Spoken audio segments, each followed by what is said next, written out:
perkenalkan diri dulu baru nanti keluar soalan. Okey. Okey, Assalamualaikum dan selamat pagi yang berusia Tuan Haji Jafri bin Tasbi. Selamat pagi Tuan Haji. Selamat pagi. Pertamanya saya dan rakan-rakan ingin mengucapkan ribuan terima kasih di atas kesudian Tuan Haji bagi perjumpaan yang diadakan pada pagi ini. Okay, sebelum tu saya ingin memperkenalkan diri saya terlebih dahulu. Saya Muhammad Khairi bin Ali Ashar, pada sarjana daripada Fakulti Pendidikan Teknikal dan Vocational Universiti Tun Hussein On Malaysia. Okey, rakan-rakan perkenalkan diri juga. Nama saya Muhammad Hakim bin Ahmad, juga merupakan pelajar sarjana teknikal dan vocational di Universiti Tun Hussein On Malaysia, dan juga saya merupakan pelajar guru praktikal dekat SMK Segarang. Nama saya Muhammad Azrul Syah bin Zulkifli. Saya mengambil kursus pendidikan teknikal vocational di Fakulti Pendidikan. Sarjana juga? Betul, sarjana. Dan saya merupakan seorang guru pelatih di Sekolah Menengah Kebahasaan Datuk Hang. Oh, Cikgu Lufti. Bagus dia tu dapat kadar ilmu dia. Okay, nama saya Muhammad Adham bin Muhammad Anwar, merupakan pelajar dari UTSM, juga fakulti yang sama, dan saya juga guru pelatih di bawah PBMA di Sekolah Menengah Tun Ismail. Ismail bawa aircon Abang Ikon. Okey. Orang Kedah. Orang Pulau Pinang. Tak sadar. Okey. Okey, Tuan Haji, saya kira kita telah selesai sesi perkenalan antara saya dan rakan-rakan pada hari ini. Dan terutamanya saya mewakili rakan-rakan mengucapkan sekali lagi terima kasih kerana Tuan Haji sudi berjumpa dengan kami bagi menjalankan sesi temu bual bagi kursus untuk semester ini, iaitu kursus kepimpinan dan penyeliaan, iaitu kod khususnya dari MBE 22603 di bawah bimbingan pensyarah Prof. Mahdi Dr. Wahani Nadrah di Fakulti Pendidikan Teknikal dan Vocational. Okey, pada Tuan Haji, kita akan pergi kepada soalan pertama. Okey, bolehkah Tuan Haji menceritakan sedikit latar belakang Tuan Haji, merangkumi mungkin nama penuh, umur, negeri kelahiran, status keluarga, tempoh perkhidmatan dalam sektor pendidikan, serta latar belakang pendidikan Tuan Haji dalam menjadi seorang pendidik dari awal berkhidmat sehingga kini. Okey, dipersilakan Tuan Haji. Okey. Terima kasih dan selamat datang kepada semua pelajar-pelajar daripada Institut Hussein On. Seperti yang you all semua maklum, saya adalah nama saya Jafri bin Tasri. Saya orang Johor, berasal dari Parikasan Jegul, Air Hitam, sekampung dengan pengarah pendidikan negeri Johor sekarang, Mat Said Daimun, merupakan orang kampung saya, dan dia dan saya adalah orang pertama masuk universiti di kampung Parikasan Jegul tu. Dia masuk melalui STPM, saya masuk melalui SPM. Okey, saya dilahirkan pada 17/4/1967 di Pertanian Parit Botak di kawasan sini, Segarang, dan dibesarkan sehingga darjah 3 di Kampung Baru.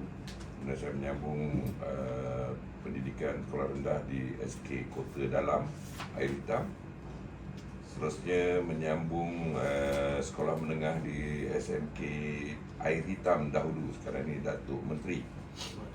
Okey, saya daripada keluarga, nak kata susah tak susah, kalau ikut bapa kerja kerajaan, tapi disebabkan oleh kedudukan tempat kerja orang tua dengan tempat kerja dia agak jauh. Dia kerja di Pertanian Parit Botak, duduk di Air Hitam. Keluarga kami agak keluarga yang agak susah jugalah.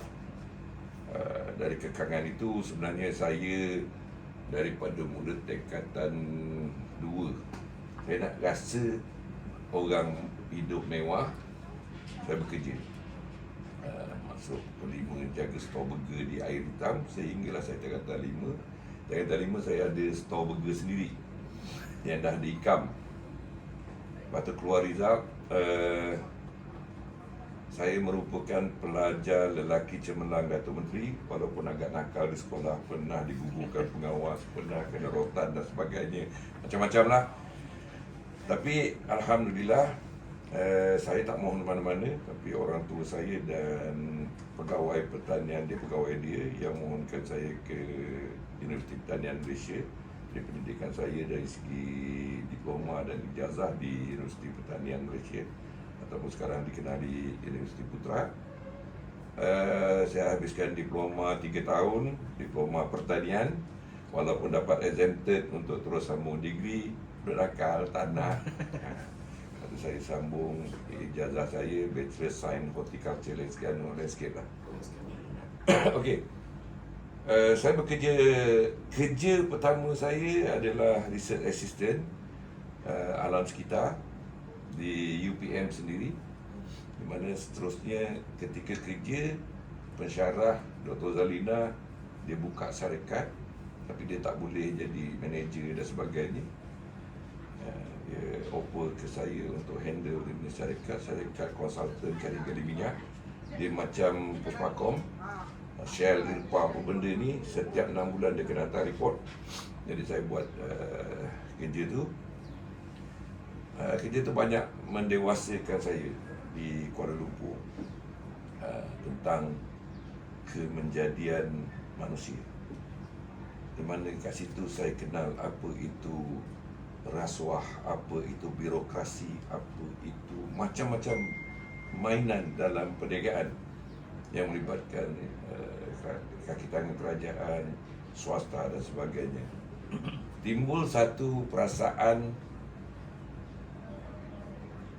nak memberi sumbangan kecil kepada masyarakat untuk mengubah attitude, mengubah sikap, mengubah ni dan cuba cari jalan kerja yang lebih tak terdedah kepada perkara-perkara tersebut.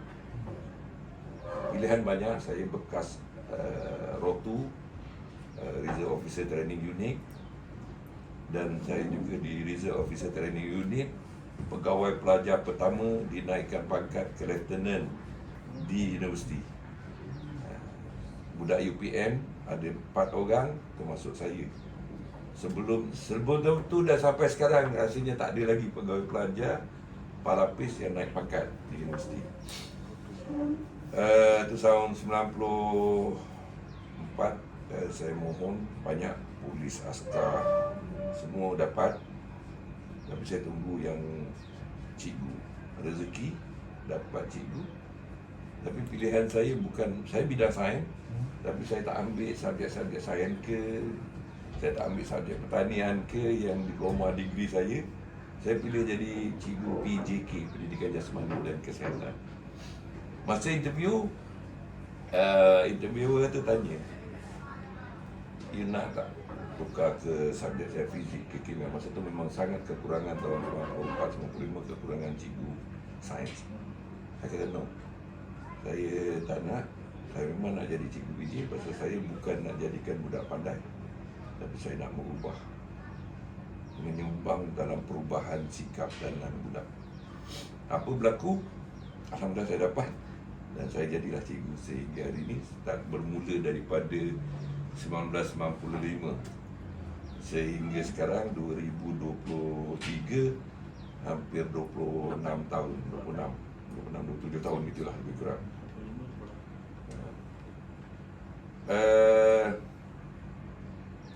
Saya mula memegang jawatan pentadbiran. Saya masuk saya dah pegang jawatan. Masuk SU Sukan, pindah ke sini tahun 2002 jadi SU Sukan juga dan SU Koko. 2007 saya dinaikkan pangkat kepada PK Koko. 2010 pindah sekolah lagi ke Tun Sadun, dinaikkan pangkat sebagai PK Hem. Di Tun Sadun juga saya jadi PK pentadbiran. Dan kemudian saya dilantik sebagai pengetua di SMK Paribetap Pontian pada tahun 2017. Dan 2022 saya berpindah ke SMK Segarang, mana di Segarang ni lebih kurang setahun 4 bulan lah lebih kurang. Berkahwin, ada asalnya 4 anak. Anak kedua saya lelaki, almarhum Muhammad Azim bin Jeffrey, meninggal dunia aksiden pada 7 April 2019. 2019 tu banyak juga lah cabaran, anak meninggal, dapat pergi haji, result jatuh, SPM kan di Paribetap. Tapi itu semua cabaran lah. Sehingga hari inilah telah menerima anugerah Perkhidmatan Cemerlang sebanyak 3 kali sepanjang perkhidmatan. Yang paling menarik sebenarnya dalam perkhidmatan ni, saya cuba mencabar diri memohon pengetua cemerlang di G54. Biasanya kalau orang mohon ni, satu sekolah sibuk nak menyediakan dokumen apa dia, tapi saya satu sekolah pun tak tahu saya memohon. Semua saya buat sendiri, saya mohon. Dan dalam interview, bila tanya-tanya kawan apa benda yang sama-sama interview, saya lah orang yang diinterview paling pendek. Mula pukul 10, 12.30 dah habis. Orang lain 7.30 sampai pukul 5. Kebanyakan, alhamdulillah, saya ingat dah gagal lah. Tapi saya berjaya dan dilantik sebagai pengetua cemerlang di G54 pada tahun 2019, 2020 tak ingat. Gitulah lebih kurang. Berangan, aduh, ini masalah sekolahnya, nantilah selesaikan. Tapi dia tak kisah kan? Tak perlu. Okey, dia punya apa nama panggil? Allahumma salli ala sayyidina Muhammad. Cita-cita saya ke Senggarang ni adalah saya sebenarnya nak mohon jusasi. Saya sedang buat sekolah ni untuk memohon jusasi kerana Johor dah tinggal seorang. Johor dah tinggal seorang. Tahun ini 5 orang memohon, seorang pun tak dibawa ke tengah. Jadi saya rasa cabaran lah, dan PPD Batu Pahat ni pun sangat menggalakkan untuk saya memohon. Cubalah, insyaAllah. Itulah lebih kurang latar belakang saya. Okey, Sarah. Ada. Okey. Terima kasih Tuan Haji untuk jawapan yang diberikan. Untuk soalan pertama, kita boleh teruskan lagi Tuan Haji dengan soalan kedua pula, iaitu Tuan Haji, seperti kita tahu SMK Senggarang ni sudah lama ditapak di Senggarang, Batu Pahat. Seperti yang sedia maklum juga, pelajar yang belajar di SMK Senggarang ni juga terdiri daripada pelajar yang menetap di luar bandar. Bolehkah Tuan Haji ceritakan sedikit mengenai sejarah SMK Senggarang ini kepada kami, merangkumi sekolah, bilangan guru, bilangan AKP dan keseluruhan pelajar, serta kursus yang menarik ataupun kursus yang ditawarkan di SMK Senggarang. Silakan Tuan Haji. Okey. SMK Senggarang ni dah meraihkan jubli emasnya rasanya dalam 7 tahun lebih kurang itulah yang lepas. Mana dah menjangkau sekolah uzur juga, antara sekolah awal yang dibina semasa pemerintahan kerajaan kita merdeka. Ni sekolah pertama di kawasan sini, kalau yang terdekat sini kawasan sekolah ada Tun Sadun. Tun Sadun antara yang awal, dan ini antara dua sekolah lah, Tun Sadun dengan Senggarang. Kemudian untuk menampung keperluan sekolah Tengku Mahmud Iskandar dan Permata Jaya diwujudkan untuk menampung keperluan sekolah menengah. Visi misi kita sama, kita meneruskan visi misi KPM, iaitu pendidikan berkualiti dan terdidik dan negara sejahtera. Misinya membangunkan potensi individu melalui pendidikan berkualiti. Moto sekolah kita ni adalah belajar untuk berbakti. Itu moto yang ada di rencana lah.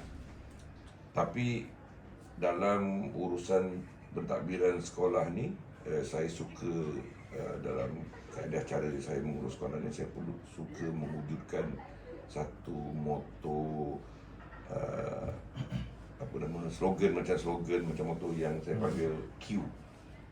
Dia ikut dari semasa ke semasa. Macam di sekolah ni, akronim dia SEGAR, SEGAR. Dan dia punya slogan Q dia adalah Be the Best. Be the Best ni sebenarnya dah lama diwujudkan oleh almarhum Cikgu Rashid, orang sukan. Dia yang letakkan Be the Best. Ada setengah sekolah We are the best, apa benda semua. Dia kata itu bukan itu belagak, dia kata. Be the best ni kita nak cuba menjadi yang terbaik, dan I like it so much. Dan saya ambil itu kembali sebagai kita punya ni. Kita hala tuju kita sekarang ni, kita dah mulakan hala tuju start 2021.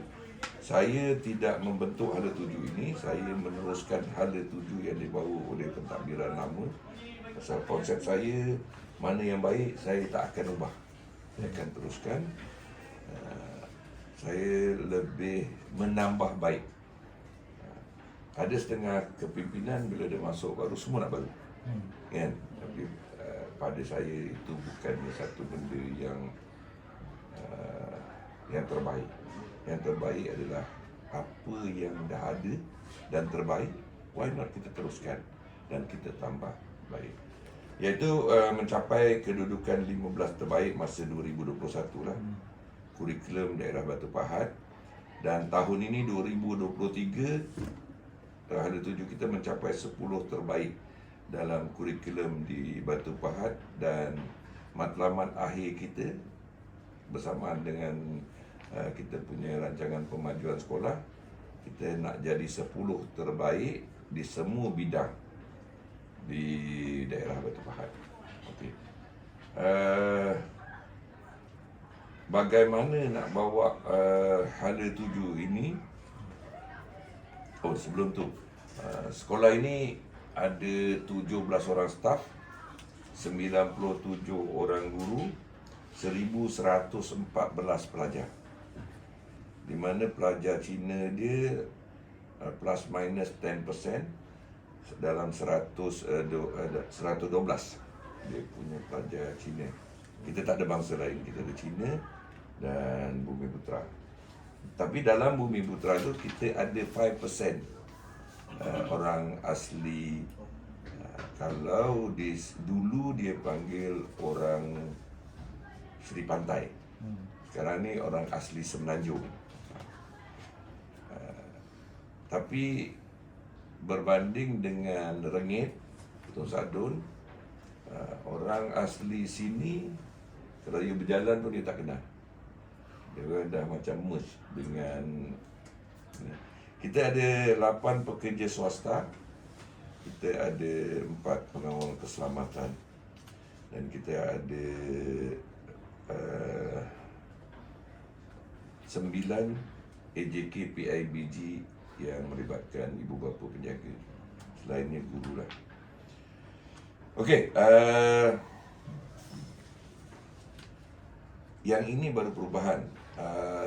Pakej-pakej tawaran yang ditawarkan di sekolah ini, tahun 2002 saya buat sedikit perubahan bermula dengan tingkatan 4, mana SPM, budak-budak SPM sesi 2023 ini merupakan budak pertama SPM yang menggunakan pakej perubahan.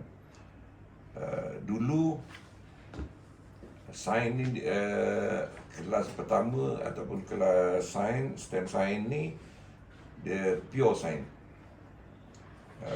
Tapi untuk pakej yang diubah suai, kita masukkan perakaunan slash dengan biologi. Itu cikgu biologi dia marah juga, budak dia dah tak ramai. Tapi pada saya, dari melihat data, asalnya perakaunan diletak kelas kedua dan semua ambil. Dan kelas kedua itu perlu ambil matematik tambahan. Sedangkan week sekolah ni, widely important goal sekolah ni, problem sekolah ni adalah matematik, subjeknya antaranya. Tapi budak dia sampai 2 kelas ambil matematik tambahan. Impaknya tersungkur je lah budak-budak ni. Dia punya matematik tambahan adalah seorang dua daripada contoh dekat 30 budak yang ambil perakaunan yang lulus. Saya buat survey berapa tahun, 3 tahun ke belakang, 3 orang, 2 orang, seorang sahaja yang berjaya menyambung bidang perakaunan. Dan kita pun ada pengalaman jiran anak dia ambil perakaunan, matrikulasi perakaunan, result 3.98 pun kena lelong. Saingan cukup kuat. Pasal perakaunan biasanya dipelopori oleh bangsa Cina. Jadi why not kita letakkan di kelas sains, STEM sains, beri ruang. Kalau dia menjadi, dia boleh pergi ke akaun. Mana perlu. Kelas kedua, saya suka berbeza TVET. Kelas kedua, saya letakkan ASK dan juga grafik komunikasi teknikal, lukisan kejuruteraan dan sebagainya, betul tak? Ini sebenarnya yang banyak dikuasai oleh orang Melayu. Betul? Ya. Perakaunan, perubatan, sains, India, China, Melayu dia fair and square. Tapi sains komputer, grafik komunikasi teknikal ini dikuasai oleh orang Melayu. Bukan kita tak percaya pada budak kita boleh pegang doktor apa benda. You can count. Kita nak kena itu, kita berilah pada budak sekolah menengah sains yang memang dah pure dia kat situ kan, pada saya lah. Dan kita ada budak kita tengok pada dia punya psikometrik, dia punya ni, kita tengok. Untuk merubah perubahan ni saya tak buat buta-buta gitu je. Kita ambil data daripada bimbingan kaunseling, psikometrik dia dan sebagainya, kita tengok apa kecenderungan budak kita. Kelas kedua lebih pada pertanian dan SRT. Ini juga adalah sumber ekonomi orang Melayu. Betul kan? Lepas tu seterusnya adalah yang saya targetkan untuk dia pergi ke tingkatan 6 dengan elektrik yang lebih ringan dan seterusnya. Jadi sebenarnya benda ni ada dicatat dalam buku manual. Setiap guru dia tahu ke mana hala tujunya.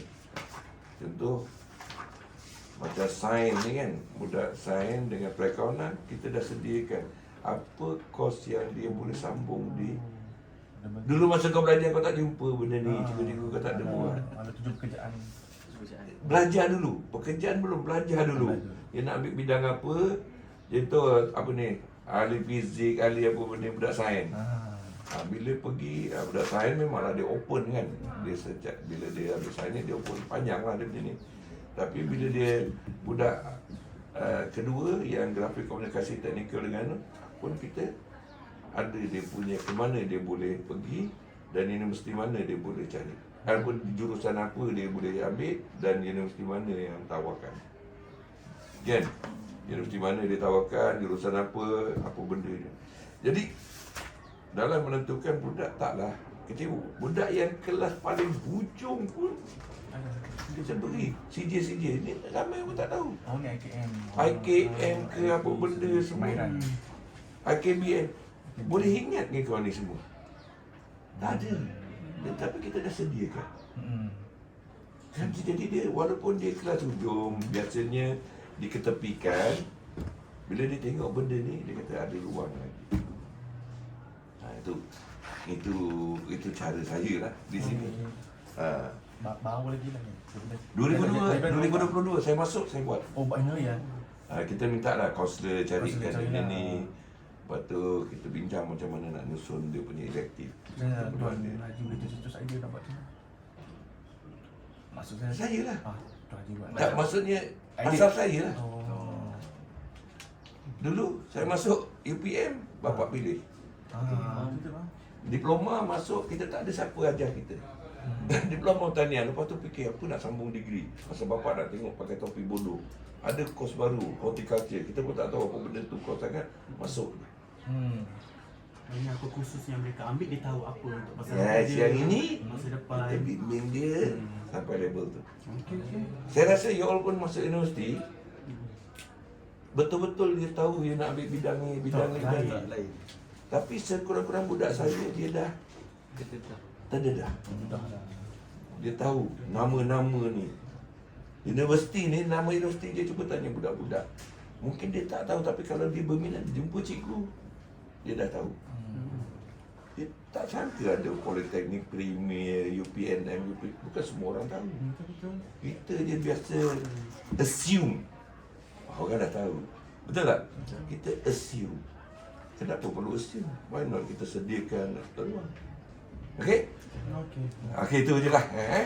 Okey Tuan Haji, terima kasih di atas jawapan yang diberikan. Saya kira memang cukup jelas sebab saya nampak ini satu kelainan lah yang Tuan Haji boleh lakukan untuk SMK Senggarang. Saya pun macam dengar pun wow, sangat itulah sebab saya rasa saya dulu pun kalau nak ambil apa-apa kursus tu kita pun rasa macam blank. Apa saya nak apa yang kita nak teruskan lepas habis kita belajar ini.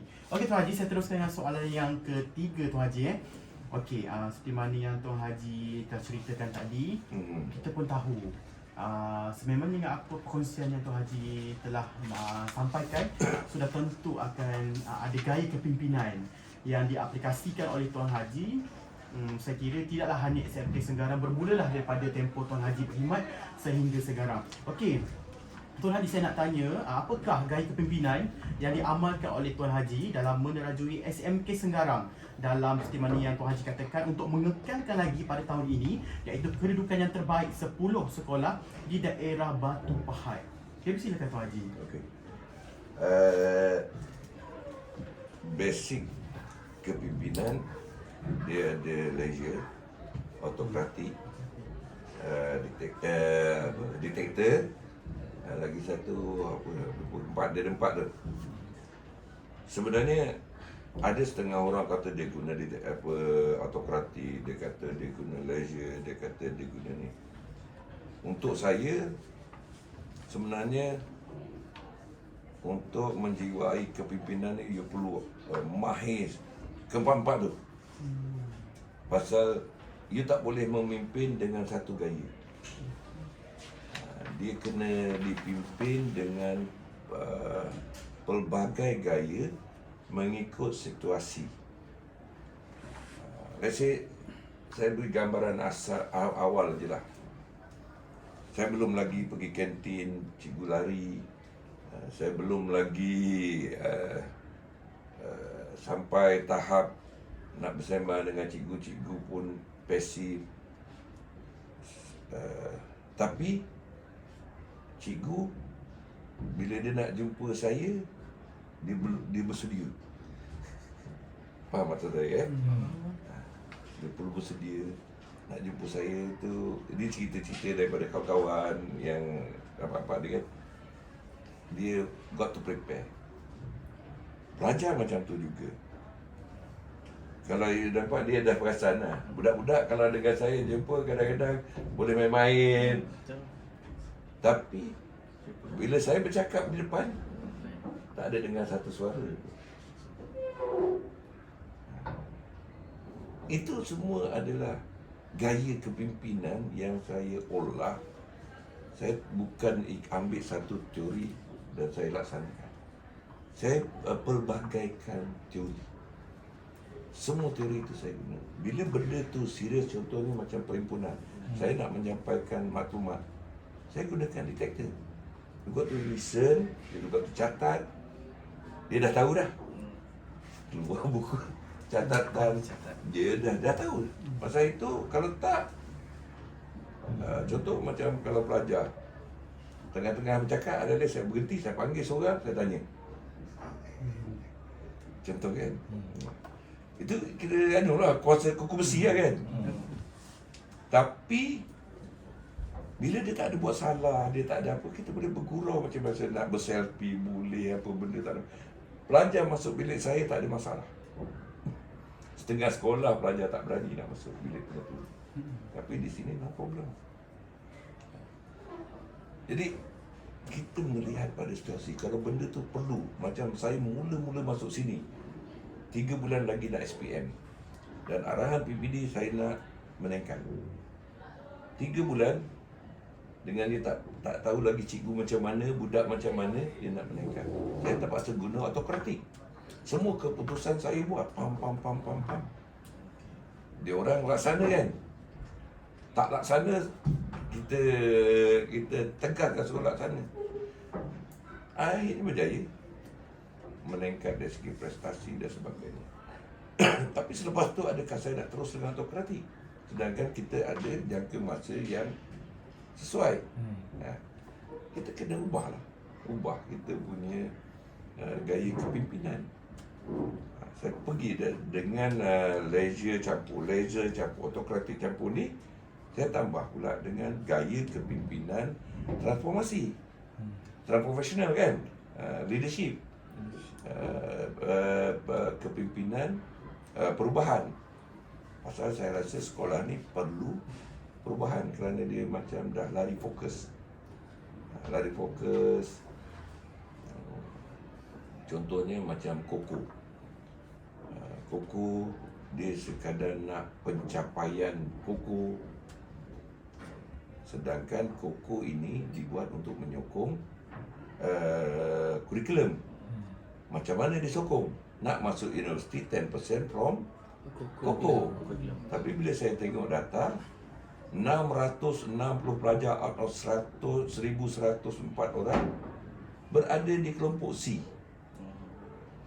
Jadi macam mana dia nak menyokong? Tapi kita punya Koko pencapaian dia, peringkat kebangsaan ada, peringkat ni GPS kita pun antara yang terbaik kan. Tapi impaknya pada siapa? Impaknya pada sekolah, pada pengetua boleh gagah kan, pada budak. 660 pelajar berada di C, lebih daripada separuh. Jadi saya kena betulkan, kita transform dia balik, betulkan balik hala tuju kita. Saya pergi kepada pencapaian PAJSK, dan dalam masa setahun kita berjaya. Sekarang ni pelajar kita 770 berada di kelompok B. Yang lain di A, C sebahagian kecil yang terlalu negatif lah. Tapi kita still in progress. Adalah hala tuju kita beri, matlamat strategik kita beri supaya dia orang follow. Antaranya dulu orang buat keberhasilan untuk penilaian prestasi, dia perlu ada satu borang keberhasilan, aku janji dia dengan penilai dia nak capai apa, dia suka-suka dia. Kita tentukan. Dalam Koko contohnya, dia mesti dia kalau dia pegang badan kelab rugby, kelab bahasa Melayu ke, 10 orang mesti ke peringkat daerah sekurang-kurangnya. Menang kalah belakang kira. Tapi proses dia nak hantar itu mesti ada. Dan akhirnya banyak juga pencapaian. GPS tetap naik, budak punya PAJSK naik. Pasal apa? Boleh dapat sampai 770 berganjak ke B. Pasal dia work smart. Sukan dia dah pegang satu, yalah, jangan main sukan lain. Tapi kau dulu masa belajar, kau lah bahas, kau lah bicara berirama, kau lah yang berbalas pantun. Betul? Memang itu kan kau. Cara kau cakap je aku dah tahu. Kau orangnya memang tu. Adakah ini semua memberi markah pada kau? Yes, beri markah. Tapi adakah semua dia campur? Tak. Dia pilih satu terbaik. Jadi engkau habis masa 3 event, kau kena berlatih kena apa benda. Sedangkan orang lain duduk bersantai, result okey. Compare dengan kau pergi bahas sideline dah tak nak. Habis bahas, kau dah dapat markah. Perlu lagi latihan pantun? Tak perlu. Perlu lagi latihan saran? Tak perlu. Tentu kau pula main bola. Main bola kau dah capai peringkat negeri. Okey? Contohnya, dah ada markah kat bola dah A. Perlu tak lagi kau main hoki? Perlu tak lagi kau main rugby? Perlu tak lagi kau main badminton? Memang kau minat.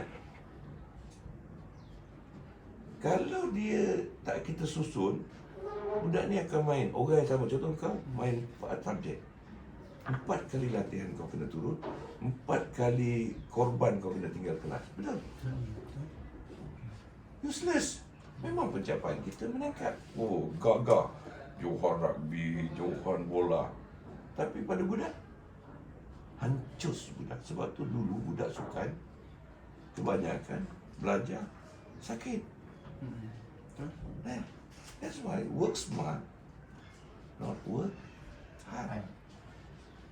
Budak perlu tahu apa hala tuju dia.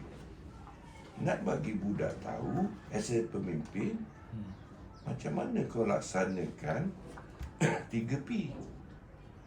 Sebab tu Segar ni S ni smart. Tempo smart. Smart ni nak buat keputusan nak apa mesti dia spesifik, boleh diukur, boleh dicapai, ada time bound dia, time frame dia. Nah, smart ni juga macam tadi lah, work smart, not work hard. E, efficiency. Efficient.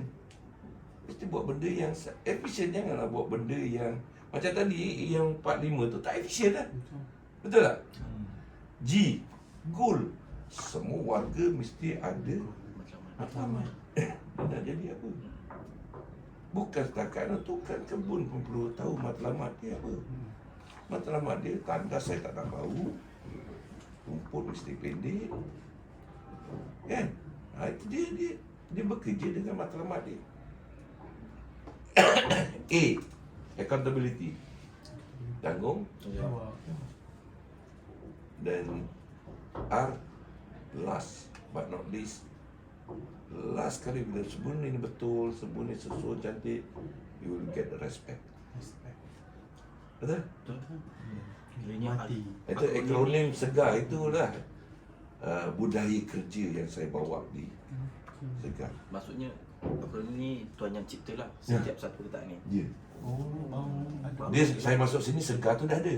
Tapi Tak ada akronim. Saya bina akronim ni not only saya seorang, memang kita berbincang, kita discuss juga dengan Kepimpinan Menengah, Kepimpinan Senior, SLT, MLT. Kita duduk. Saya nak wujudkan satu budaya kerja. Jadi Segar itu dengan akronim itu adalah budaya kerja. Inilah budaya kepimpinan saya juga. Mana setiap benda yang wujud itu ada maknanya. Dan yang paling penting, ini disebar luas. Semua warga wajib tahu. Kadang-kadang kita di universiti sendirilah kita tanya kalau UTHM, apa hala tuju UTHM? Melahirkan graduan yang berkemahiran dan Satu, hala tuju dia satu je. Dia aim dia apa? kalau untuk ni tahun ni yang graduan fungsi digital Ah. 20 Yeah. Kau tahu tak kalau tak dia tak disebar luaskan? Macam mana universiti punya cara lebar luas berbeza dengan sekolah. Universiti kau orang digital dia dah kuat. Budak kita digital juga. Gaming yang bersama je lah. Macam kau orang punya gaming juga lah. Tapi mindset tu dah berubah macam budak tingkatan 6. Senang kita nak sampaikan. Okey? Itulah kalau kau kata gaya kepimpinan yang diamalkan, saya tak ada gaya kepimpinan spesifik. Saya akan gunakan semua gaya kepimpinan yang ada, tetapi mengikut ruang yang ada, mengikut sasaran yang saya nak tuju. Sebab tu pasal dalam organisasi kita bukan kilang, kita adalah kilang manusia yang setiap orang mempunyai bak yang berbeza. Betul? Bak dia beza-beza. Ada orang yang suka visual, ada orang yang suka audio, kan? Itu je pun dah berbeza. Jadi kalau orang audio, engkau buat cantik-cantik poster tanpa apa benda, dia tak buat, tak kisah je. Tapi bagi orang yang visual, dia nampak, oh cantiknya. Dia mula study, dia mula ni kan. Tapi bagi orang visual, taklah tepat yang saya sebut ni. Kau bercakap, dia menyampah dah. Kan? Tapi ada orang yang suka. Bila dengar orang cakap, dia dia seronok. Kena pula orang yang bercakap tu, intonasi dia boleh meremangkan bulu roma kan. Bila kadang-kadang orang bercakap, Tak semua orang akan meremang bulu roma. Orang tertentu je yang memang dia dapat hayati kan. Ada orang begitu. Selain itu juga, orang ni dia ada minat yang berbeza dari segi psikometriknya. Ada orang yang orang sains, ada orang yang orang sastra, ada orang seni. Satu sekolah ni 1114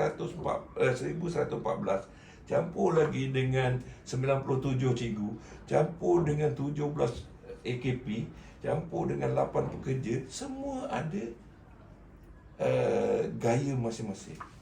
Jadi adakah sesuai kau nak memimpin dengan satu gaya? Tak sesuai.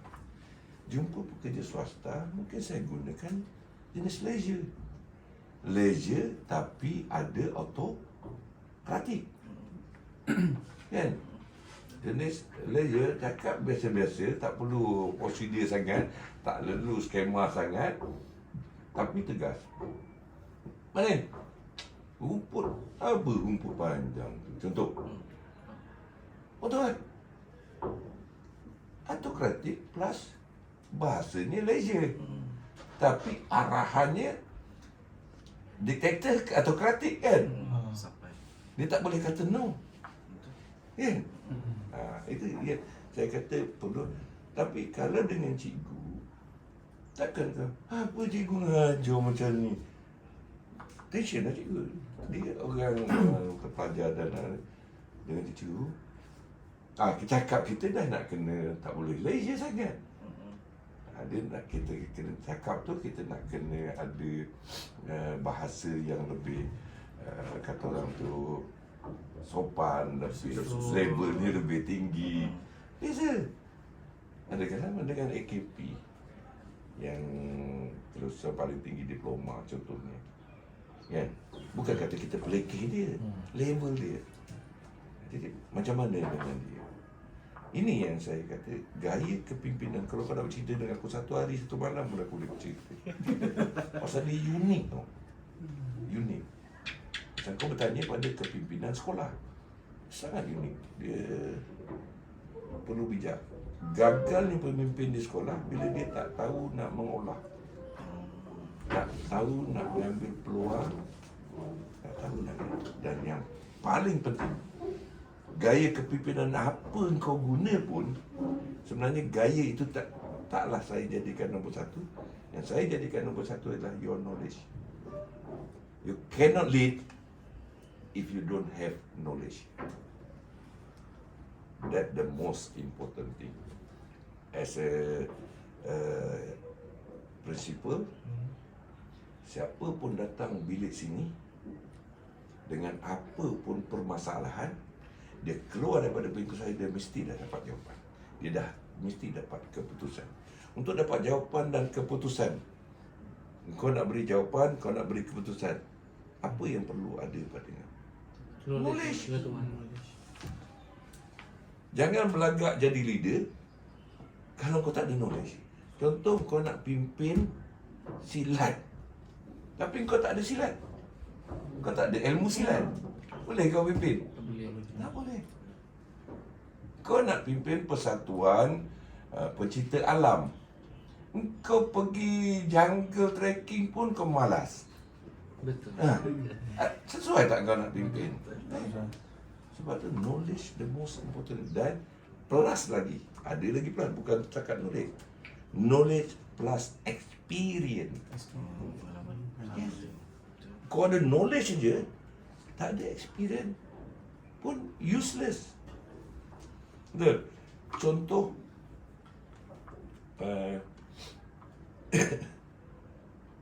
kes disiplin budak. Knowledge kau, budak isap vape, gantung sekolah. Okay? Jadi, bila kau jadi kepimpinan, ada masalah, budak isap vape, gantung. Isap vape, gantung. Melalui pengalaman, budak-budak yang bermasalah vape, bermasalah merokok ni, dia mesti sama ada pengaruh kawan, pengaruh keluarga, ataupun pengaruh masyarakat. Dah. Study dulu. Itu gunakan kaunselor. bawa budak ni sebelum kita buat keputusan macam baru ni. Tengok pula background dia. Dia sepuluh datang lambat. Tapi tahun ni tiba-tiba berubah, dah tak datang lambat. Wah. Tapi dia masih buat isap baik, kena tangkap. Adakah kau terus nak jatuhkan hukuman gantung tadi? Mungkin kalau kau jatuhkan hukuman gantung, tanpa experience nak menjatuhkan hukuman, pasal kau ada pengalaman, kau ada pengetahuan bahawa isap baik gantung. Tapi dari pengalaman, kita pernah ada sejarah budak yang dah nak berubah ni, kita jangan sentap terus.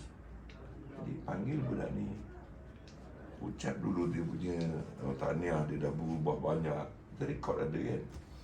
Kenapa masih lagi sabit? Ada dah mula ni. Ada dah mula. Tapi saya terpaksa kena gantung juga. Okeylah cikgu, saya terima cikgu. Beza dengan tiba-tiba tanpa kau jumpa dia, dia dapat surat kena gantung. Aku dah berubah pun kena. Beza kan? Ini experience. Begitu juga dengan kau nak handle cikgu. Cikgu tu dah ngajar bertahun-tahun macam ni dan dia dah hasilkan berapa ramai budak A, B. Tiba-tiba kau nak ubah. Pasal katanya TS25 mesti ubah. Kan? Transformasi school 2025. Kau tak tahu apa, kau ambil transformasi 2025. Cikgu, RPH nak kena buat macam ni. Tengok kan? Dah macam budak praktikal.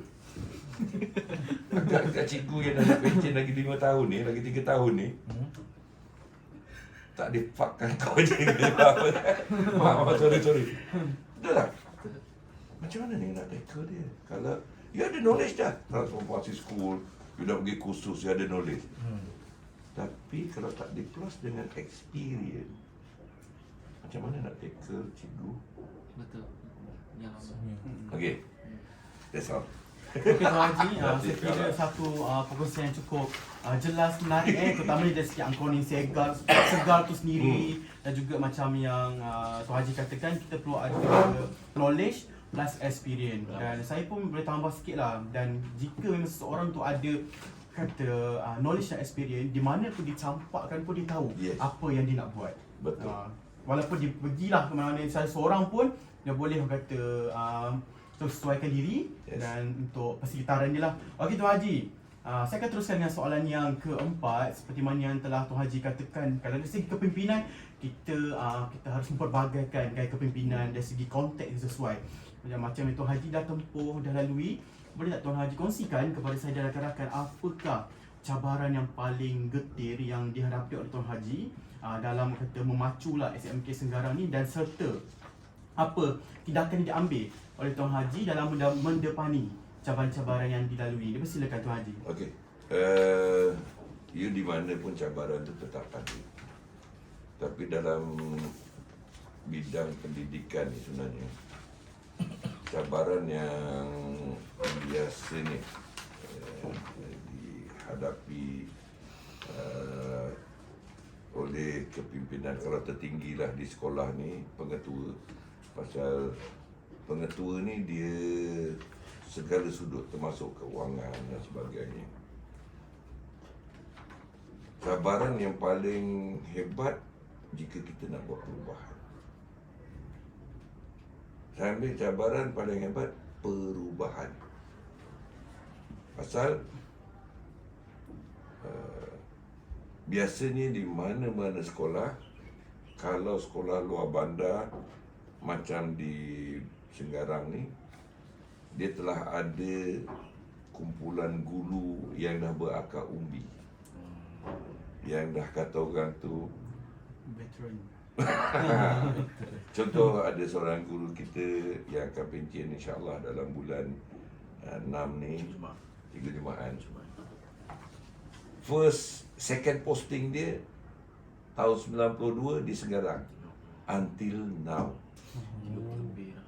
Ada dulu yang baru pencen tahun lepas, start Puan Jamilah dari Patah, start from first posting until resign.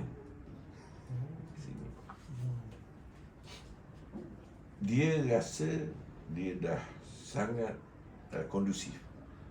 Apa dia buat tu dah sangat betul. Jadi campur dengan penerangan tadilah yang tadi soalan tadi tu, kita boleh gabung jalin.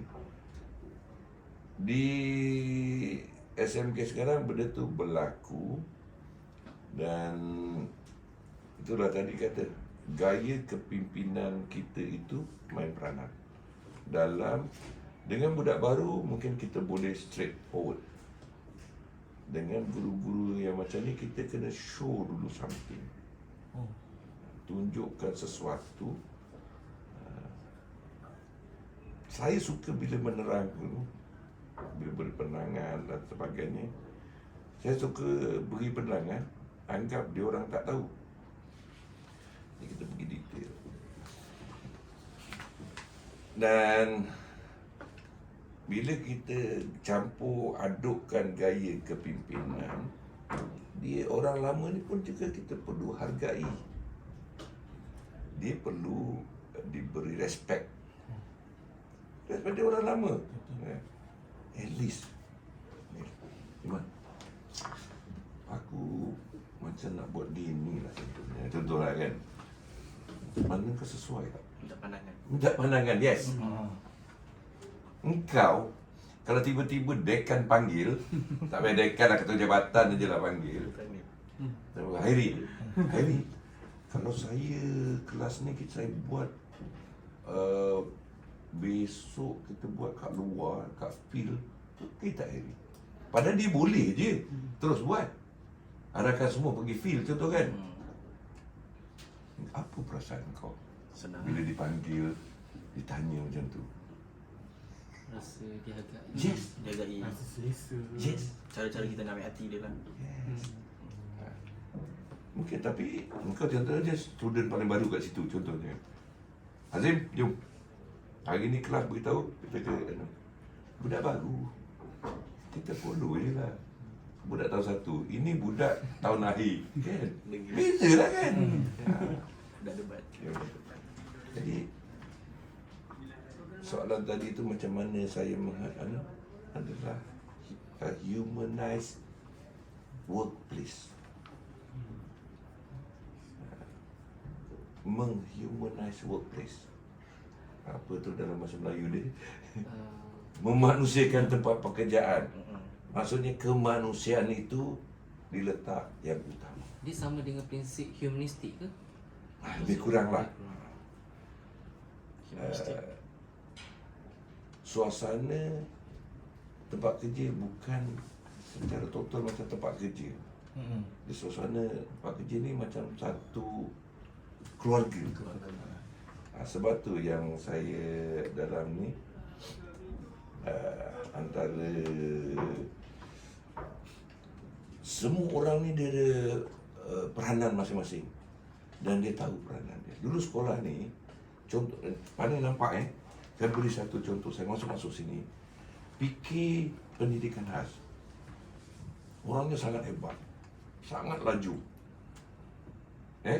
Dari segi kerja, program.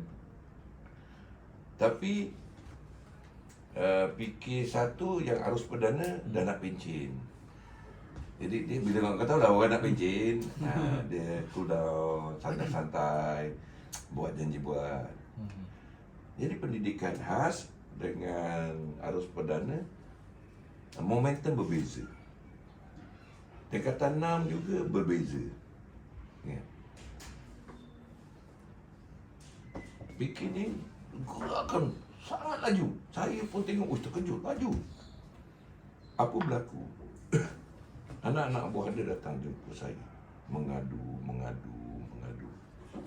Tak puas hati dengan fikir satu.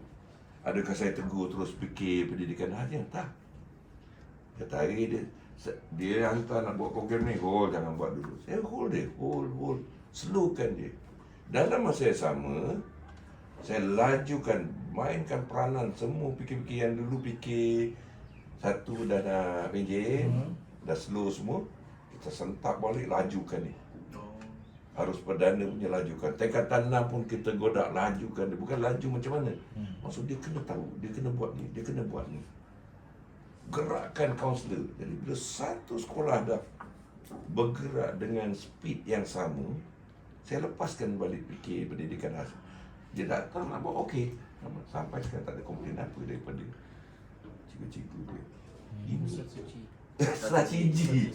Ya. Macam mana nak hadapi cabaran. Kau tanya aku apa kau guna tadi? Mana dalam masa yang sama, yang dimaksudkan ni menas, jaga kebajikan. Paling susah manusia nak say thank you. Masalah tak selesai. Minggu depan nak kena tutup tandas atas. Lantai dah bocor. Macam contoh hari Selasa buat 3 dalam 1 yang tak pernah dibuat orang. Hari Raya Gunung. Mesyuarat Agung, sambutan Hari Raya yang melibatkan mak bapak tanpa nak keluarkan modal 1 sen pun, nak bagi makan mak bapak, yang kita jangkakan mak bapak tak ramai datang pasal hari bekerja, tapi hampir penuh dewan. Kan? Risau cukup ke makanan ni? Dan sambutan Hari Guru. Orang dah susah payah buat kerja gitu kan. Kau tahu siapa yang lead, siapa yang buat. Jemput. Kau lepas buat kerja, tiba-tiba pesara kau, Heri, apa perasaan kau? Hilang penat, betul? Tapi berapa ramai yang berat. Berat. Dia tak perlu wang ringgit. Appreciate by say thank you. Tak payah. Hebat. Dan sesekali ucap dalam meeting. Kan? Sekolah ni sampai ada yang merajuk terlepas pandang. tak mengucapkan, contoh dengan cikgu tingkatan 6 tak ucap, merajuk. Mengetu dah tak pandang kita. Pasal apa dia mengharap? Pentingnya kemanusiaan. Yes. Yang kedua, kebajikan tadi say thank you saja. Yang kedua, benda lain selain daripada say thank you, benda lain yang diperlukan oleh pekerja apa? Cuti. Betul? Betul? Cuti. Kenapa kau nak kawal cuti macam kau? Memang cuti ni haram lah diambil. Lepas tu kau assume, betul ke saya sakit aja? Kenapa kau nak assume? Kalau dia tipu, lantaklah dia dosa. Itu urusan dia tu. Itu urusan dia. Ayat tu aku suka. Itu urusan dia dengan Tuhan. Kau selalu, kita ni selalu jadi pemimpin, kita nak ambil kerja Tuhan. Orang tu dah kata dia sakit, kau pula raya macam, saya sakit ini kan. Sakit tak apa. Dia tipu, dia dengan Allah. Apa kita mengena dengan kau? Hak kau beri cuti. Kalau syaratnya lengkap, ada sampai tahap dah syarat lengkap dah. Ada MC, mentang-mentang lah MC itu sekadar nasihat daripada doktor. Tapi keputusan cuti adalah ketua jabatan. Oh, kau gunakan. No, saya tak benarkan MC. Pasal besok kita ada majlis penting. Contoh. Orang nak balik Kedah, cuti ada 4 hari. Kan? Memanglah tak cukup. Jalan dah 1 hari. Balik dah 1 hari. Kat rumah ada 2 hari. je. Memang dia tak boleh nak cuti bersambung. Ajarlah dia sikit. Saya tak bagi. Saya sukanya tu. Enggak ada cuti bersambung ni. Dan nanti Ahad malam tu mesej saya. Dia dah faham. Kalau saya luluskan sekarang, maksudnya saya benarkan cuti bersambung, betul? Tapi kalau Ahad malam dia buat alasan, tuan, saya macam tak berapa sihat badan, tak larat nak drive balik, boleh tak saya minta cuti lagi 1 hari? Contoh. Saya kata okey. Kalau kementerian nak dakwa pun, adakah saya membenarkan cuti bersambung? Tak, saya benarkan cuti kecemasan. Kena bijak lah. Dan kena pula kau aku beri macam tu kan. Dengan orang yang hebat-hebat, contoh orang yang hebat-hebat, yang memang kau nampak dah outstanding, tiba-tiba datang jumpa kau, tuan-tuan, minta maaf tuan, saya nak kena balik cepat lah hari tuan. Belum habis cakap. Isi Hermes. Apa perasaan dia? Gembira. Apa perasaan? Gembira Kan? sebab dihargai. Kan? Kenal lah pasti. Kenal betul-betul. Tapi kalau dia dah memang trend dia macam tu, itu kita kena jadi autokratik sikit. Kena banyak tanya. Kena lah kan. Berubah ikut situasi. Humanize. Place dengan cara bukannya totally semua cuti tak kisah. Ada timbang tara dia kan. Kau beri satu, dia orang akan beri kau balik berpuluh nanti. Kau benarkan dia balik awal hari ini, lain-lain hari dia balik lewat. Lagi satu antara ni mana cabaran, ada guru kita yang kerap datang lambat. Adakah terus salah? Saya suka bila saya orang yang datang lambat, saya akan tengok paskat dia. Balik dia macam mana? Kalau dia datang lambat, sini contoh balik pukul 2, dia datang lambat tu 5 minit je, 7.35 kan contoh. Tapi dia baliknya patutnya pukul 2, biasa dia balik 2.30, pukul 3 contohnya. Kenapa kira sangat 5 minit? Bijaklah sikit jadual. Azim ni jangan bagi waktu 7.30. Mulakan dia kelas pukul 8. Selesai tak masalah. Jangan cerita. Jangan cerita. Kalau cerita, masing-masing datang lambat kan. Kita tengoklah dia. Dan kita pun tadi kenapa dia datang lambat. Dia ada belum mak mertua dia contoh sakit. Dia nak kena hantar anak-anak dia PJJ laki kat Kelantan. Contoh berlaku sekolah ni. Dia duduk dengan mak mertua. Dia duduk dengan mak dia. Laki kerja kat Kelantan. Dia ada 4 anak kat sini. 4 tu semua sekolah. Dari sekolah rendah daripada tahun 1 sampai ni. Bangun pagi, memang dia bangun pagi. Nak masak untuk mak dengan anak dia. Nak siapkan anak pun, nak hantar anak ke sekolah. Dia lambat 5 minit. Tapi kau tengok pasal dia 3.30, 4 baru balik. Kau nak bising pasal 5 minit. Panggil guru jadual waktu. Okey, cuba adjust. Cikgu Hakim ni jangan bagi dia blok dia pukul 7.30. Sudah. Selesai. Yang kau dah sibuk ke 5 minit datang lambat. Dia pun dia tengok jadual. Datang jumpa tau. Bos. Alamak, terima kasih bos. Apa? Saya punya jadual. Tak tahu, saya tak tahu. Itu generate. Rezeki awak lah. Allah nak tolong tu. Jadi buat elok-elok kat sekolah ni. Dia pun tahu dia sudah terlambat. Dia pun tahu. Selama ni pun dia risau je pengetua panggil kan. Menghadapi cabaran, kau tak akan dapat jawapan formal macam mungkin kau interview orang lain kalau dengan aku ni. Aku suka cerita reality. Betul. Ya. Sebab tu kalau menghadapi cabaran, saya boleh cerita. Nak menghadapi cabaran yang kita menggunakan John Cotter, 8 langkah John Cotter apa benda. Ya, boleh cerita saya. Kalau nak suruh saya cerita macam tu, boleh juga. Saya tak ada ilmu, tapi saya lebih suka cerita. Macam mana nak menghadapi cabaran. Saya sebut tadi cabaran utama saya adalah manusia. Nak buat Perubahan pada manusia, kan? Yang dah berakar umi. Dengan kemanusiaan, insya-Allah dia akan ikut kita. Okey? That's all. Seterusnya kita pergi kepada persediaan untuk menghadapi transformasi digital. Terima kasih Tuan Haji bagi penerangan yang cukup jelas berkenaan cabaran serta tindakan efektif yang telah dibuat oleh Tuan Haji dalam memastikan SMK Senggarang sebuah institusi pendidikan yang hebat di daerah Batu Pahat. Amin. Baiklah Tuan Haji, melihat kepada kecanggihan teknologi pada masa kini, adakah penggunaan ICT menjadi keutamaan dan kewajipan oleh semua warga SMK Senggarang pada hari ini dalam melibatkan pengurusan yang efektif, melibatkan guru dan juga pelajar? Okey, seterusnya kita pergi kepada soalan, apakah persediaan yang boleh Tuan Haji kongsikan kepada saya dan rakan-rakan bagi persediaan untuk menghadapi transformasi digital khususnya di SMK Senggarang di Persegi Kampung? Okey, transformasi digital dia sangat luas sebenarnya.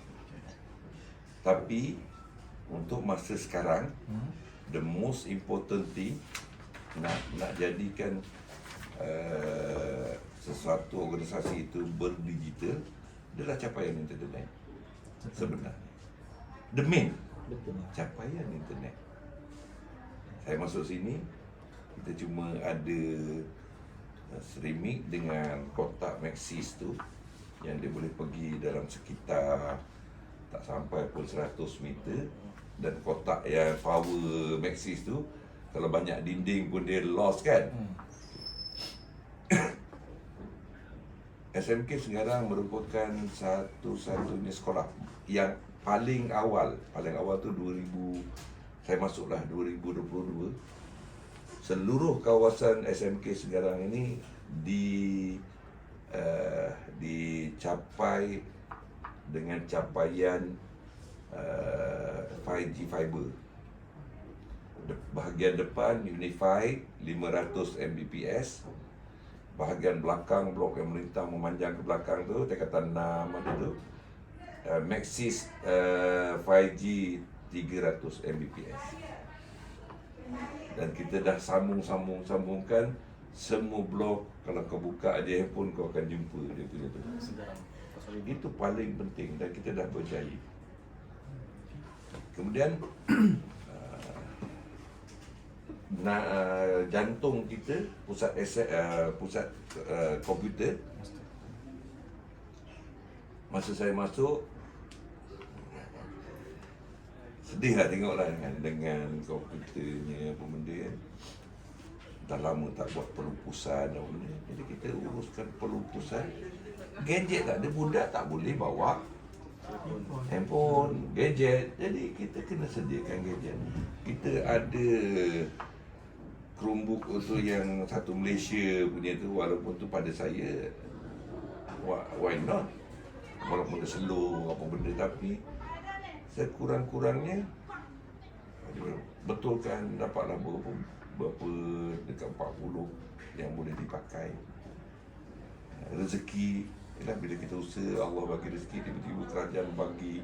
Bila kita dah buat perupusan, dapat pula 21 peranti PC yang laptop yang dengan ni. Alhamdulillah. Dan yang terkini untuk pelajar, setiap kelas dia mesti berlaku PDBC di makmal komputer menggunakan ICT lah. Dan kaedah dia itu memang bestari, pengurusan bestari itu dia dah ada buat kursus penggunaan. Untuk guru, sekolah ni kita dah tak ada buku file mengajar, kita dah tak ada file mengajar, kita gunakan ERPH secara total. Penghantaran saya sendiri, saya boleh buka semua pemantau yang penyemat lain. Itu kalau persediaan dia gadget dengan talian internet, dan yang paling penting adalah master dia. Guru-guru mesti menguasai, dan kita dalam proses membimbing guru. Untuk KPM kita ada pelantar, ada 5. Jadi saya terpaksa gunakan itulah. Walaupun dia mungkin ada pilihan-pilihan lain kan. Jadi no problem benda tu. Itulah kalau you tanya pakai persediaan mengadai transformasi digital. Nak kata dah berapa persen, saya rasa baru ke arah 30 hingga 40% dalam persiapan saya menyediakan. Digital ni bukan Sejauh mudah. dan modal masalahnya. Sangat tinggi. Dan yang paling penting sebenarnya kekangan dari itulah penggunaan dia di sekolah ini. Budak tak boleh bawa. Betul. Kalau kata budak boleh bawa handphone, macam kau kat universiti. Sebab tu kalau universiti tak mendigitalkan transformasi digital ni, silap besar. Aku yang terhege-hege nak ni kena betulkan Chromebook satu Malaysia tu kan. Kau rasa kan masa belajar kan Chromebook satu Malaysia tu. Zaman-zaman kau lah belum dapat. Notebook. Buka pun tunggu boleh buat kopi habis. Itulah Chromebook yang satu Malaysia tu. Main lama lagi loading. Loading berapa lama? Saya pakai lagi. Pasal itu yang ada kat sekolah. At least budak boleh guna. Dia mula-mula cikgu-cikgu dia ialah pengetahuan. Dia dah terbiasa dengan PDPR. Tapi kenapa dia tak transpon dalam kelas? Kenapa perlu masih gunakan kertas majung? Why not? Dia buat presentation, gunakan Google Meet. Contohnya. Jadi bila bentang, perlu ke tulis kat kertas majung? Buka je lah Google Meet tu, share. Kan? Betul. Betul tak? Betul. Jadi, at least digital lah tu. Dia gunakan kemahiran digital. Jadi dah tak perlu dah kertas majung ke, papan putih ke, apa benda kan. Kat situ, cikgu boleh tengok, semua guru boleh tengok. Kan, simple as that. Cuma tu lah gadget. Gadget kita tak ada. Macam saya baru relief kelas 5 deep, Ha. ada beberapa yang dapat laptop Dia betul. Jadi diorang pun boleh access dalam kelas. Yes. Wifi laju semua. Nah kan, ini dia. Diorang dapat laptop kan? Dia ada SK, sains komputer. Yang kelas-kelas tu kita tak kisah sangat pasal dia memang ke arah. Kalau Yang kelas saya masukkan macam saya yang kelas-kelas yang kelas belakang ni macam TVMA kita orang Cikgu Armiza memang tekankan memang ada satu tugas yang kediri, diorang kena buat PowerPoint. Kena present pakai PowerPoint, Canva, dah tak ada pakai kertas majung kan. dah tak ada lagi kita nak pakai kertas majung, pakai kertas apa kan. Tapi yang paling penting, budak akan seronok gunakan gadget kalau internetnya laju. Betul. Kau gadget canggih macam mana kau pakai ni iPhone apa Pro ke apa benda pun, Tapi internet tak ada. internet tak ada. Kau kena panjat bukit, kena apa benda tak guna juga. Jadi pada saya kalau kau tanya yang ni, first thing yang saya sebut tadi adalah kelajuan internet. Depan 500 Mbps. Asal nak cover agak luas. Pakailah siapa-siapa pakai. Tanya dia duduk sini, kalau dia ada password kat mana-mana dia boleh guna. Sekarang 05 pasal dia. Kan? Sekarang kau tahu? 05. Saya tak simpan. Saya tak sembunyikan. Pakailah. Aku sediakan untuk ni. Dipakai. Cikgu. Jadi cikgu ada masalah tak kalau dia nak cari bahan ke? Tak ada masalah. Assess je. Yes. Bimbingan lah, bimbingan. Guru bestari itu peranan guru bestari. Lepas tu saya gerakkan guru bestari, bimbing. Bimbing cikgu. Kalau perlu bimbing cikgu, sediakan. Mana yang rosak betulkan. Ada peruntukan untuk cuma itulah kemampuan kita. Gadget bukan murah. Nak dapat gadget yang level sekarang bukan murah. Okay? That's all. Okey, saya ada soalan. Sebelum kita pergi kepada soalan seterusnya, saya nak tanya, adakah di sekolah SMK Senggarang ni dia mempunyai smartboard di setiap kelas bagi membantu guru dalam PDPC? Tak faham banyak-banyak lah. Saya sebenarnya antara orang yang smartboard ni pada saya kos terlalu besar. Tapi sebenarnya dia akan berperanan sebagai papan putih je. Faham maksud saya? Kalau kaedah pedagogi itu orang pendidikan, kependidikan tak kan? Pendidikan juga. Sama. Dalam pendidikan, yang paling penting adalah pedagogi, gaya kau mengajar. Kan? Cara kau mengajar, menyampaikan. Kau guna papan putih ke, smartboard ke. Okey, smartboard. Transfer ke setiap budak ada gadget, sama juga. Betul. Kos smartboard, kalau saya diberi peluang daripada beli smartboard, lebih baik saya beli gadget. Kalau saya lah, saya beli tablet yang murah-murah ni. Sekarang tablet 200 lebih, 300 lebih dah pergi 16 RAM dah pergi anu kan. Bagi gunakan. Sini tak ada. Memang tak ada. Memang saya bukan ke arah itu. Bukan smartboard, smart TV pun saya tak berapa. Saya nak macam dia berlaku buat smartboard ni. Saya dah banyak pergi sekolah, saya duduk, saya tengok dia buat presentation kan. Saya fikir-fikir balik. Dia cepat sikit je lah. Tapi Ngajar dah macam kau ngajar guna papan putih juga buat apa? Kan? Buat apa? Kau modal tinggi-tinggi baik kau mau beli, nak beli papan putih mahal. Aku kos 100 lebih je beli ompo meka yang putih tu. Sama je. Saya antara, sorry to say, kalau saya di mana-mana sekolah, kecuali kalau orang bagi percuma, saya ambil. Tapi kalau kata nak suruh saya beli, saya akan pilih benda lain. Pasal sebab bot ni bukan membijakkan cikgu dalam mempelbagaikan pengajaran pembelajaran. Dia kadang-kadang perasan tak satu benda pensyarah kalau dia gunakan contoh LCD ke apa benda kan, dia mudahkan dia sebenarnya, bukan mudahkan kau. Dah tak payah catat, dah tak payah kadang-kadang dah cepat, ini pun lambat ke? Pernah kan kalau kata-kata tu kan, dia suruh catat balik, betul tak? Dalam hati aku, kau dah buat dalam bentuk komen, kau bagi je lah kat kita orang. Kenapa aku perlu catat balik? Ramai kan kau jumpa pensyarah macam tu. Sebab benda tu dah ringkas. Ini dia suruh kau nanya, dia simpan betul dia punya bahan tu kan. Ada yang dia bagilah. Jadi sepatutnya apa yang dah catat apa tulis, kau cuma dengar benda-benda poin-poin penting yang selain daripada yang dah tercatat. Barulah belajar itu jadi lebih efektif. Sebab tu daripada smartboard, saya buat kat sekolah ni bukan smartboard. Saya buat nota pocket. Nota pocket dan satu konsep BSDA, belajar sebelum diajar. BSDA, belajar sebelum diajar. Simple je bendanya. Isu dia apa? Kalau kau jadi cikgu, biasanya yang cikgu bisingkan, kau kat rumah dia tak belajar ke? Kau kat rumah dia tak baca buku ke?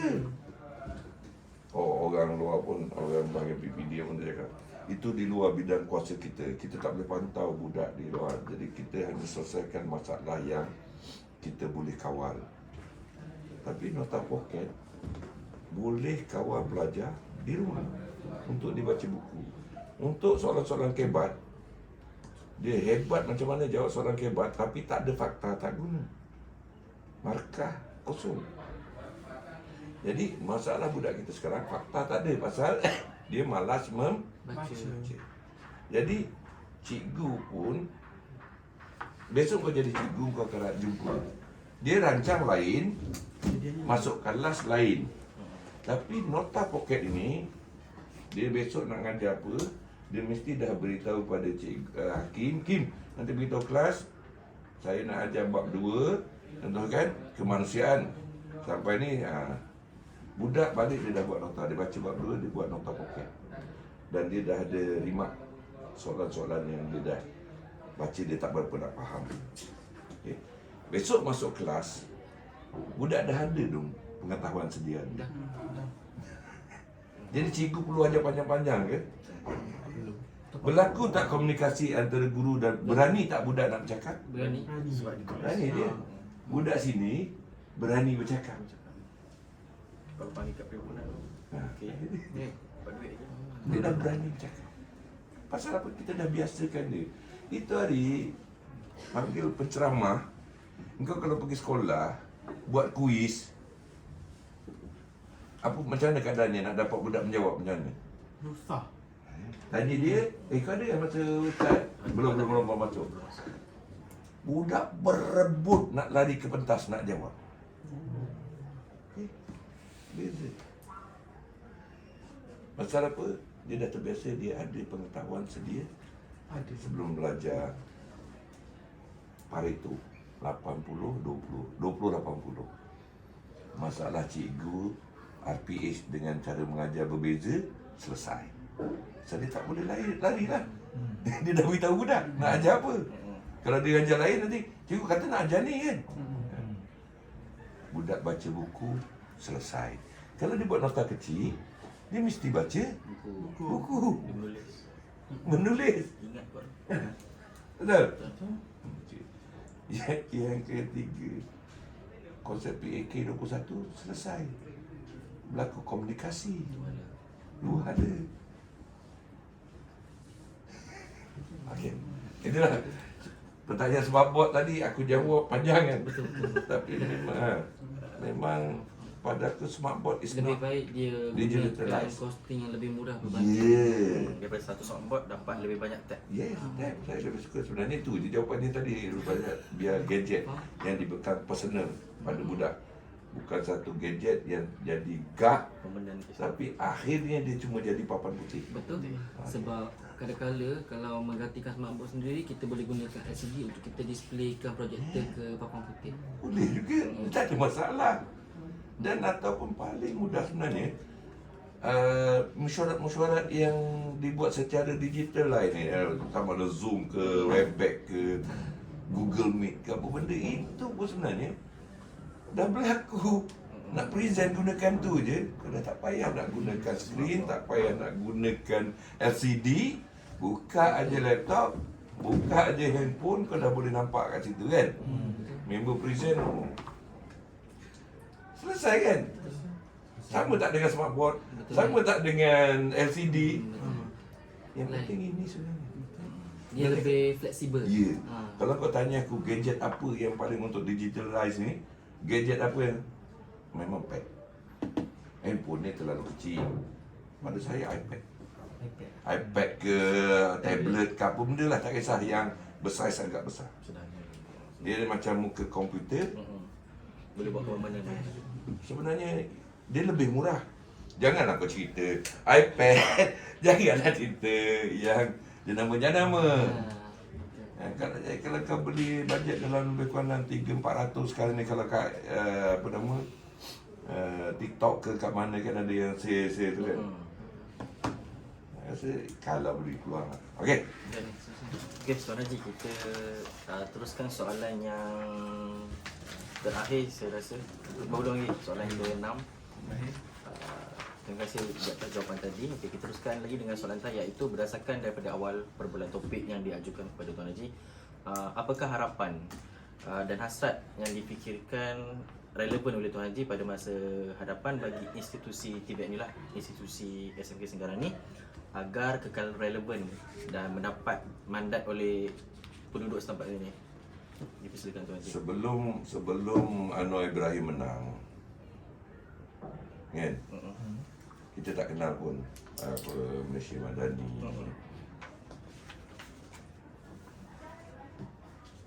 Tapi sejak mula saya jadi guru,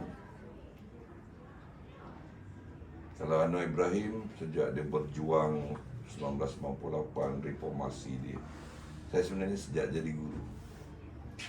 Saya sebenarnya betul-betul jadi guru ni bila saya bekerja tu, saya entertain pegawai-pegawai alam sekitar di Bunga Raya, Kelab Dangdut di bawah PWTC.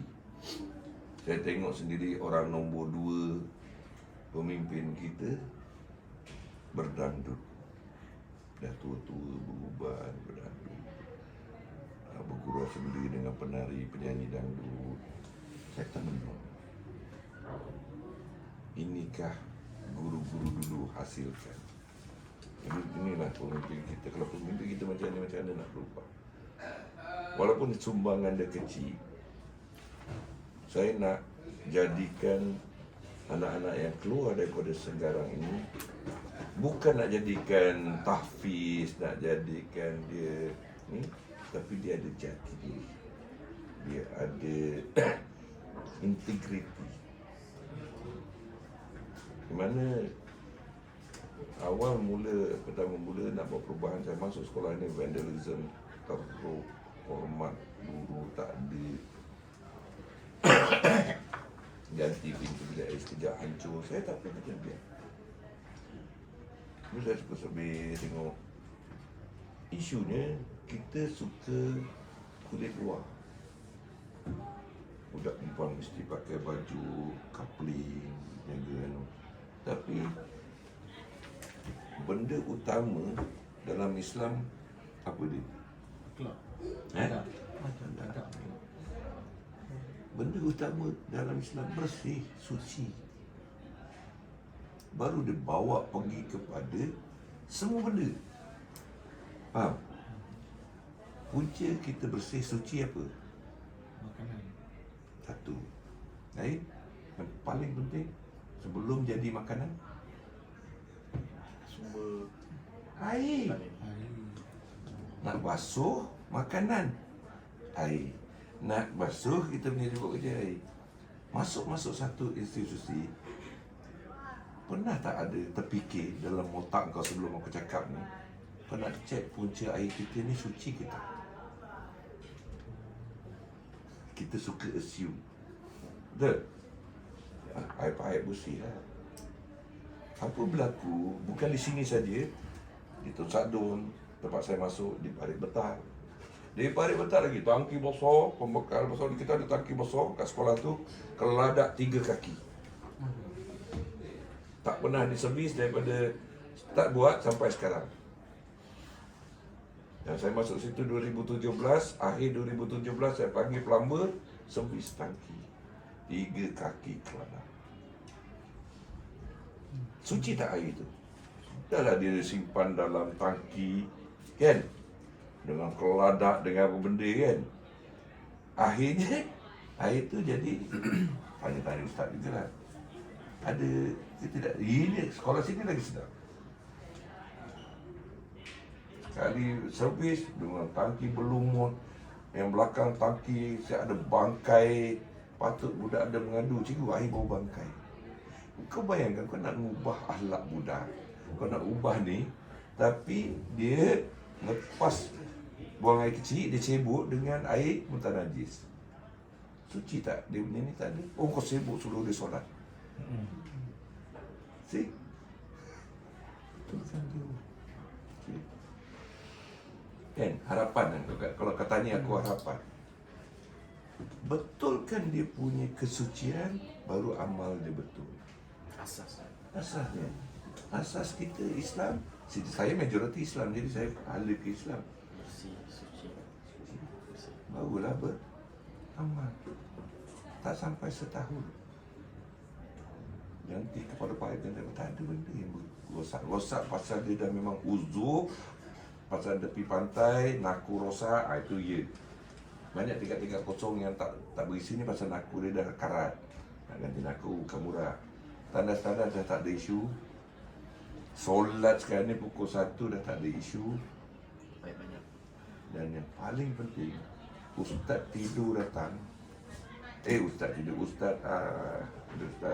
yang baru ni lah. Sampai tak nak balik. Bila saya tengok, dia kata, dia tu ustaz mengajar sekolah petang.